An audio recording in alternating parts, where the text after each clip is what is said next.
কারো দরজায় গিয়ে বলবো না ভাই আমাকে খেলান, হতাশ হয়ে টি স্পোর্টসকে এমনটাই জানিয়েছেন সাব্বির রহমান রুমান।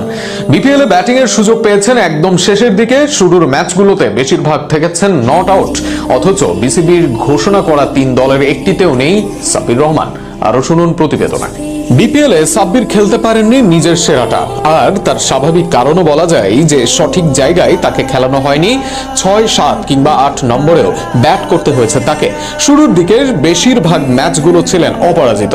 ভক্তরা এখনো স্বপ্ন দেখেন সাব্বিরকে জাতীয় দলে দেখার। কেউ কেউ তো এই বিশ্বকাপেও আশা করেছিলেন তার নাম, অথচ বিসিবির ভাবনাতেই নেই সাব্বির, তাই কোথাও তেমন সুযোগ দেওয়া হচ্ছে না তাকে।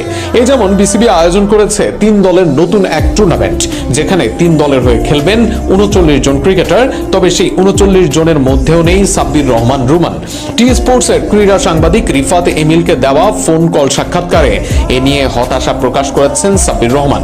সাব্বির বর্তমানে দেশের বাইরে রয়েছেন নিজের সন্তানকে নিয়ে, তবে সাব্বিরের সাথে যোগাযোগ করেনি বিসিবির কেউই।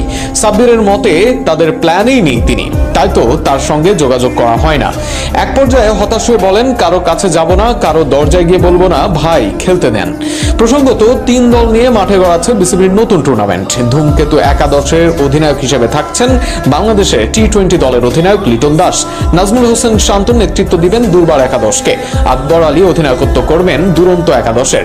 ধূমকেতু একাদশের হেড কোচ হিসেবে দায়িত্ব পালন করবেন মোহাম্মদ সালাউদ্দিন, তার সহকারী কোচ মোহাম্মদ আশরাফুল।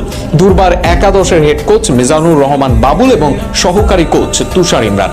দুরন্ত একাদশের হেড কোচ হিসেবে থাকছেন হান্নান সরকার, সহকারী কোচের দায়িত্বে রাজেন্দ্র